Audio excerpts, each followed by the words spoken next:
খাজা মঈনুদ্দিন চিশতিকে গালি দিলে, তিনাদের অপব্যাখ্যা তাওহীন করলে জুতা মেরে সুজা করে দেওয়া হবে।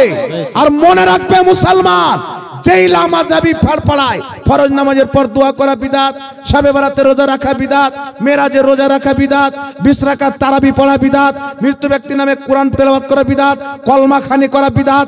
সারা পশ্চিম বাংলার লামাযাবিকে আমি চ্যালেঞ্জ করতে চাই, যদি মায়ের দুধ পান করে থাকো একদিন চ্যালেঞ্জকে অ্যাকসেপ্ট করো, ময়দানে চলে এসো, কোরআন হাদিস পড়ে তোমার বাপ দাদার কিতাব থেকে দেখাবো এই সমস্ত জিনিস ইসলামে শুধু জায়েজ নয় বরং সওয়াবের কাজ।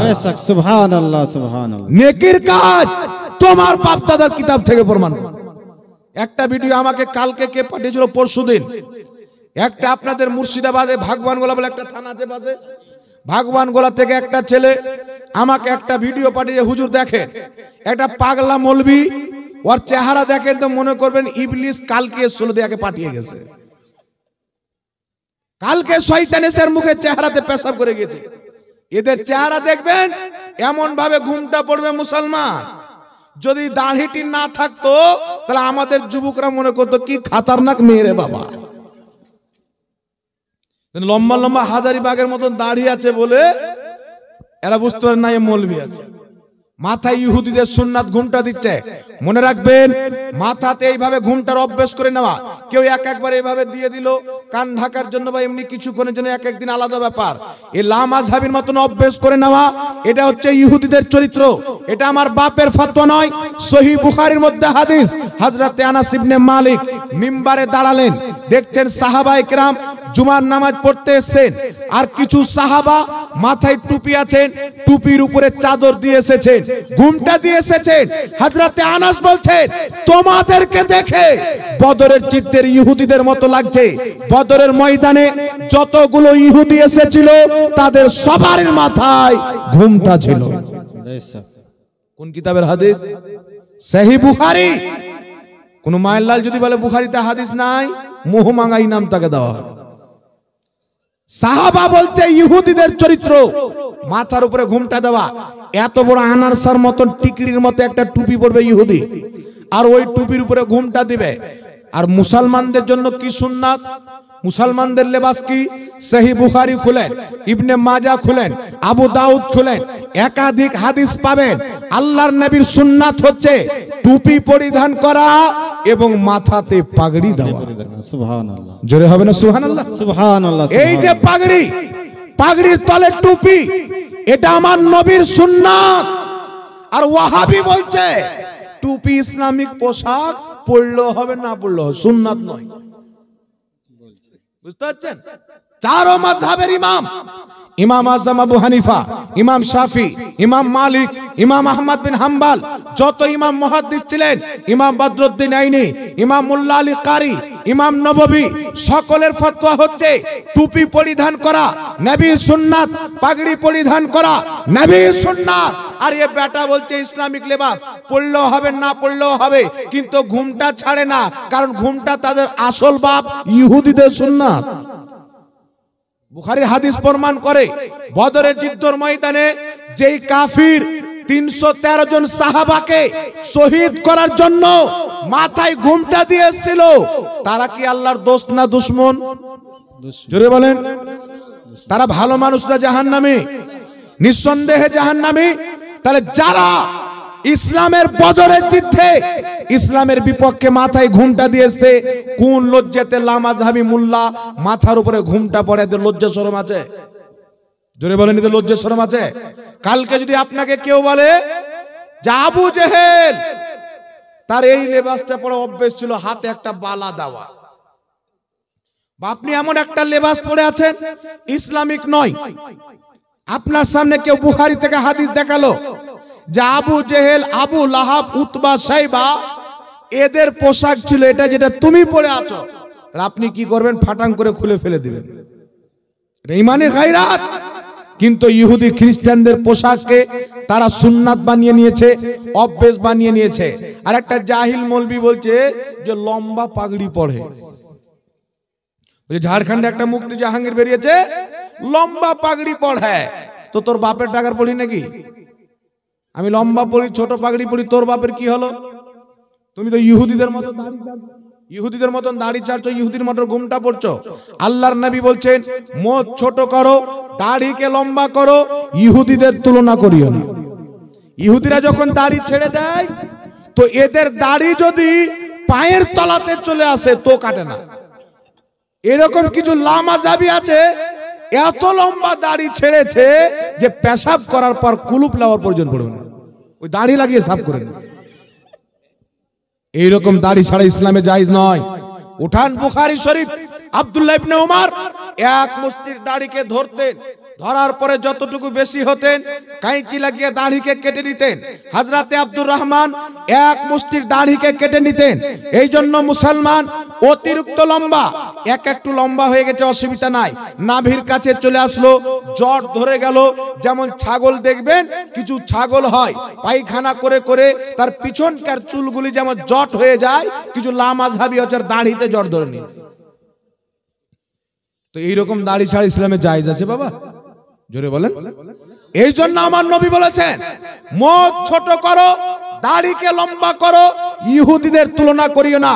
তাই এক মুষ্টি দাড়িকে এইভাবে ধরবেন। আবার কিছু চালাক লোক আছে, হুজুর তো এক মুষ্টির বেশি কাটতে বলেছেন, তো আবার নাক মুখ জি, কিছু লোক আছে ও দাড়ি এক মুষ্টি বলেছে তো ও বেটা গাল ধরবে ভাই, আর ঈদ বিড়ি কি করবে? ইমাম সাহেব বলছে চাচা কি ব্যাপার দাড়ি কেটে নিলে? তোবা তোবা, বয়স্ক মানুষ দাড়ি কেটে নিলে? বলছে হুজুর জালসাতে বলেছেন এক মুষ্টির বেশি কেটে নিও। বলছে ধরো তো এক মুষ্টি হচ্ছে কিনা। বলছে এই দেখেন, এই দেখেন এক মুষ্টি হচ্ছে কিনা। মানে আধখান্ডা মুখ ধরে নিচ্ছে আর এতটুকু দাড়ি ধরছে, কত বড় শয়তান।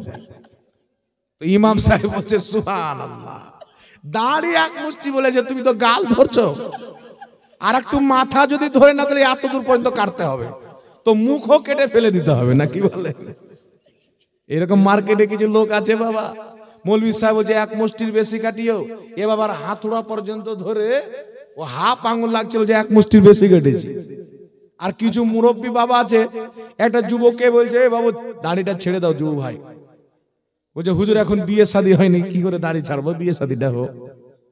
ওই যুবককে একটা মৌলভী হাত টেনে নিয়ে যাচ্ছে, মৌলভী সাহেব হাত ধরে টেনে চলো। নাপিতের দোকানে গিয়ে দেখছে একটা মুরব্বী বাবা, বয়স কমপক্ষে 50-এর উপরে হবে, 50 বছর বয়সের উপরে তিনার বয়স হবে 50-এর বেশি প্লাস। এই মুরব্বী বাবার গালগুলো ধসড়ে গেছে। এ বেটা দাড়ি কাটছে, তো নাপিত বলছে চাচা আর দাড়ি কাটিয়ে না কেন? বলে তোমার গাল অব্দি আমার খুর যায় না। তো বুড়া বলছে যে চিমটা লেগে গালকে টেনে কাটো, কিন্তু দাড়ি কাটো। তো যুবক তো বলছে বিয়ে শাদী হোক, বলেন তো বুড়াও কে বিয়ে শাদী করবে? 50 বছর লোক আছে না নাই আপনাদের গ্রামে? 60 বছরের লোক আছে, 70 বছরের লোক আছে।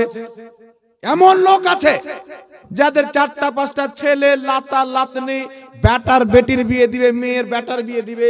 এই রকম লোকের চেহারাতে দাড়ি নাই। এরকম লোক আছে কি নাই? কারণ আমাদের তো লজ্জা শরম নাই। নাম আব্দুর রহমান, মুসলমান, জান্নাতে যাব, মনে হচ্ছে জান্নাতটা আমার বাপ বানিয়ে রেখেছে। ও সকাল সন্ধ্যা দাড়ি কাটবে আর বলছে জান্নাতে যাব। কবরে যখন আপনাকে রাখা হবে ফেরেশতা এমন মুক্কা দিবে না, থোতড়া চেঞ্জ করে দিবে। দাড়ি কাটা হারাম, নবী পাকের সুন্নাত দাড়ি। ইসলাম বলছে দাড়ি রাখো। আপনি যদি সচ্চা মুসলমান হন আপনাকে দাড়ি রাখতে হবে। ইহুদি কাটবে, খ্রিস্টান কাটবে, হিন্দু কাটবে, জৈন কাটবে, বুদ্ধিস্ট কাটবে, শিখ কাটবে, তাদের ধর্মে তারা দাড়ি কাটবে, দারু পান করবে, জুয়া খেলবে, জেনায় লিপ্ত হবে, ফিল্মের হিরো হিরোইন হবে, কিন্তু এগুলো মুসলমান করতে পারে না। কেন করতে পারে না? আল্লাহর নবী বলছেন দুনিয়া হচ্ছে মুমিনদের জন্য জেলখানা, ওয়া জান্নাতুল লিল কাফিরিন, এবং কাফিরদের জন্য জান্নাত। দুনিয়া মুমিনদের জন্য জেলখানা, কাফিরদের জন্য জান্নাত। একটু লক্ষ্য করে শুনেন বাবা, কাফিরদের জন্য জান্নাত কেন, মুমিনদের জন্য জেলখানা কেন? মুমিনদের জন্য এই জন্য জেলখানা, একজন মুসলমানের ইচ্ছা খুব করছে এক বোতল দারু পেতাম, এই সুবহানাল্লাহ, পাবে খেতে? এই জোরে বলেন পাবে? পাবে না। একজন মুসলমান চাচ্ছে দাড়ি কাটবো, কাটতে পাবে না। মুসলমানের মন চাচ্ছে আমি জুয়া খেলবো, খেলতে পারে না। মুসলমানের মন চাচ্ছে গান করব, করতে পারে না। হিরো হিরোইন সাজবো, পারে না। কেন পারে না? যেই দিন মুসলমান তুমি আল্লাহকে এক মেনে নবীর কলমা পাঠ করে মুসলমান হয়েছো, কুরআন হাদিসের আইনে তুমি বন্দী হয়ে গেছো। সুবহানাল্লাহ। তুমি যেই দিন থেকে নিজেকে মুসলমান বলেছো, কুরআন হাদিসের আইন তোমার প্রতি ফরজ করে দেওয়া হয়েছে। কুরআন যেটা বলবে ওটা তোমাকে করতে হবে, হাদিস যেটা বলবে ওটা তোমাকে করতে হবে। কুরআন হাদিস যেটাকে নিষেধ করবে সেটা থেকে দূরে থাকতে হবে। এরই অর্থ হচ্ছে মুমিনদের জন্য জেলখানা। দুনিয়াতে যদি মুসলমান নিজেকে কুরআন হাদিসের আইনে বন্দী করে রাখতে পারে, আল্লাহ তার কবরকে মাটি বানিয়ে রাখবে না, জান্নাতের বাগান বানিয়ে দিবে।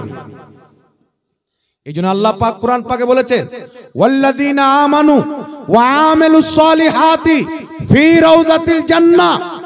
যারা ঈমান এনে ভালো আমল করে যায়, আল্লাহ বলছেন ফি রাউযাতিল জান্নাহ, তারা জান্নাতের বাগানে থাকে। একটু জোরে হবে না সুবহানাল্লাহ? আপনি ভালো আমল করে ঈমান নিয়ে কবরে গেলেন, আপনার কবরটা মাটির থাকবে না, জান্নাতের বাগান হয়ে যাবে। আপনি পাপ করে দাড়ি চেয়েছে, সকাল সন্ধ্যা দাড়ি কেটে কবরে গেলেন, আপনার কবরটা জাহান্নামের টুকরা হয়ে যাবে। তাহলে আমাদের কবর জান্নাতের টুকরা হোক, চাই না জাহান্নামের? বাবা এখানে যদি বলে কে আছেন বলেন তো, যার কবর জাহান্নামের টুকরা হোক, কে চান? হাত তোলেন। কেউ তুলবে না। সবাই জান্নাতে যেতে চায় কিন্তু নামাজ পড়বে না। জান্নাতে যেতে চায়, রোজা রাখবে না। জান্নাতে যেতে চায়, হজ ফরজ হয়েছে করবে না। জান্নাতে যেতে চায়, যাকাত দিবে না। জান্নাতে যেতে চায়, প্রত্যেকদিন দাড়ি কাটবে। আর এ বলবে আমি জান্নাতে চলে যাব। ফকটের জান্নাত আছে বাবা, কথা বলেন। টাকা না থাকলে মার্কেটে গিয়ে বিরিয়ানি খেতে পাবেন, মিষ্টির দোকানে মিষ্টি পাবেন, টাকা লাগবে কি না? তো জান্নাতের জন্য ঈমান লাগবে কি লাগবে না? আমল লাগবে কি লাগবে না? আল্লাহর রহমত লাগবে কি লাগবে না? তো আল্লাহর রহমত বেআমল ব্যক্তির উপরে হয় না, বা আমাল ব্যক্তির উপরে হয়। জোরে বলতে হবে সুবহানাল্লাহ। তো আমি একটা কথা বলতেছিলাম বাবা, একটা ভাগবানগোলা থেকে একটা ছেলে আমাকে ভিডিও পাঠালো মোবাইলে। পরশুদিন দেখতেছিলাম একটা মৌলবি একটা তসবিহ হাতে নিয়েছে। কি হাতে নিয়েছে? তসবিহ হাতে নিয়ে তসবিহটা ছিঁড়ছে আর বলছে এই তসবিহ পাঠ করা বিদআত। ও মনে হয় চেয়ারি পায়খানা করে দিয়েছে, এত চিল্লে চিল্লে বলছে। আর তসবির দানাগুলি ছিঁড়ে ছিঁড়ে ফেলছে। ওই মৌলবি আবার কি বলছে, আমরা আহলে হাদিস। আবে পাগলা কুত্তা, হাদিসের মধ্যে আছে, তিরমিজির মধ্যে হাসান হাদিস, সাহাবী রাসূল পাথর দিয়ে তসবিহ পাঠ করেছেন, আর তুমি নিজেকে আহলে হাদিস বলছো, আর তসবিহকে বিদআত বলছো। তুই আহলে হাদিস না আহলে আবু জেহেল? আহলে হাদিস যদি থাকতে তিরমিজির হাদিস তোমার চোখে পড়তো, আবু দাউদের হাদিস তোমার চোখে পড়তো। এখন আপনাকে বলতে চাই শুনেন, ওই মৌলবি বলছে আমরা আহলে হাদিস, আমরা হচ্ছি সালাফি, আর তসবির দানা ছিঁড়ে ছিঁড়ে বলছে আঙ্গুলের তসবিহ পাঠ করতে হবে, এই যে দানা দিয়ে তসবিহ পাঠ করা বিদআত। এই রকম গাধা মৌলবির বক্তব্য আপনারা হয়তো অনেক শুনেছেন কি শুনেননি? যারা মোবাইল ব্যবহার করেছেন অনেকজন দেখেছে এইরকম দাড়ি টুপিওয়ালা শয়তান মৌলবি মার্কেটে ঘুরে বেড়াচ্ছে। একজন মুর্শিদাবাদের লোক ফারাক্কা যাচ্ছে, তো ফারাক্কা যেতে যেতে বাসে ঘুমিয়ে গেছে।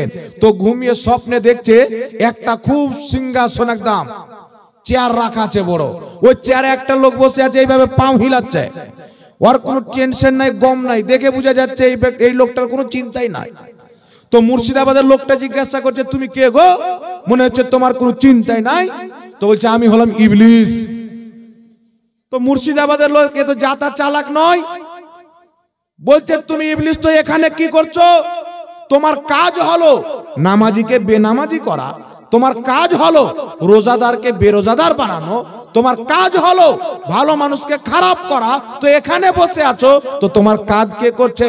ইবলিস বলছে যত ওয়াহাবি মোল্লা আছে সবকে খেলাফত দিয়ে আমি আরাম করছি, আমার কাজ তারা করছে। কোন ওয়াহাবি আছে পশ্চিমবঙ্গে? একটু চেষ্টা করেন দেখি, কত বড় মায়ের বুকের দুধ পান করেছে, তসবিহ গনাকে বিদআত প্রমাণ করবে।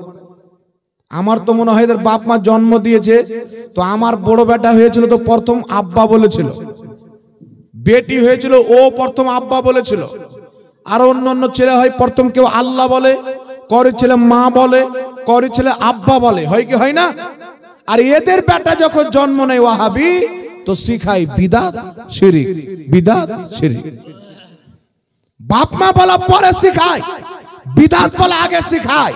এই লামাযহাবির দল তসবিহ গণাকে যদি বিদাত প্রমাণ করো, মনে রাখবেন খাজা মঈনুদ্দিন চিশতির মাননেওয়ালা, ইমাম আহলে সুন্নাত আলা হযরতের মাননেওয়ালার সামনে যদি তোমার বসবাস হয়ে যায়, তোমার 14 নসলকে বিদাতি প্রমাণ করতে পারবো। উঠাও তোমার বাপের কিতাব আব্দুর রহমান মুবারকপুরি, লামাযহাবিদের গুরু, তাদের মুহাদ্দিস, নিজের কিতাব তোহফাতুল আহওয়াজি নবম খণ্ডের মধ্যে লিখছে, পাথর কাকর দিয়ে, খেজুরের গুঠি দিয়ে তসবিহ পাঠ করা জায়েজ আছে। লেহাকে বলিয়ে না সুবহানাল্লাহ। তোমাদের বাপ লিখছে যায়, শুধু একটা বাপ নয়, তোমাদের 2 নম্বর বাপ নাইনুল আওতারের মধ্যে কাদি শওকানি লিখতেছে, তসবিহ পাঠ করা পাথর দিয়ে, খেজুরের দানা দিয়ে তসবিহ পাঠ করা, যে গুটি দিয়ে আল্লাহর তসবিহ পাঠ করা ইসলামে জায়েজ আছে। তো তোমার বড় বড় বাপ, তোমাদের ইমাম ওয়াহাবি দলের প্রতিষ্ঠাতারা নিজের কিতাবে তসবিহ পাঠ করাকে জায়েজ লিখেছে। আজ তোমরা বলছো বিদাত, তো বিদাতি যদি হয় তোমাদের ফতোয়াতে তোমরা নিজেই বিদাতি হবে। তোমার বাপ দাদা বিদাতি হবে, তোমাদের ইমাম বিদাতি হবে। আর ইমাম যদি বিদাতি হয়, মুক্তাদি কি হবে? গাড়ির ড্রাইভার যদি মালদা যায়, তো প্যাসেঞ্জার কি আর বহরমপুর যাবে? জি, ড্রাইভার যেই দিকে যাবে প্যাসেঞ্জারও সেই দিকে যাবে।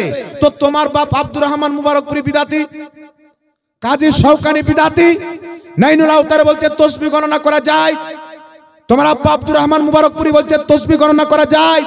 তো তোমাদের ফতোয়া অনুযায়ী তোমাদের ইমাম, তোমাদের মুহাদ্দিসরা নিজেই বিদাতি, তো তোমাদের ফতোয়াতে তোমরা নিজেই বিদাতি, তোমরা নিজেই জাহান্নামী।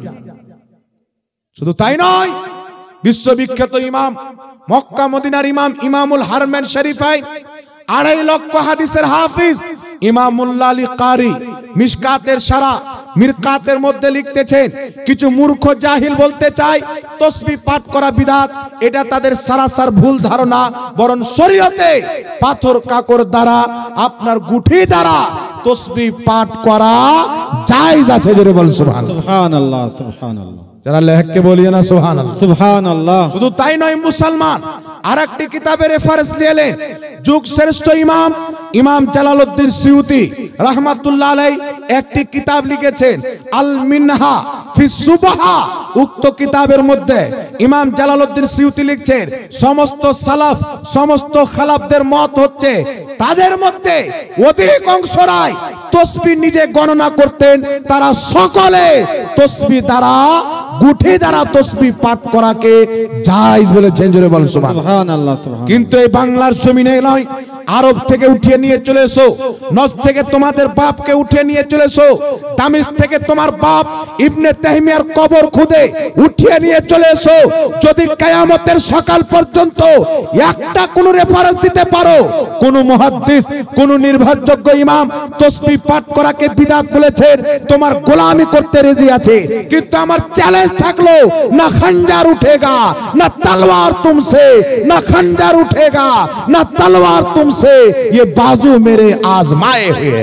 सुभान अल्लाह, सुभान अल्लाह, अल्लाह अकबर, या रसूल अल्लाह, जिंदाबाद, जिंदाबाद,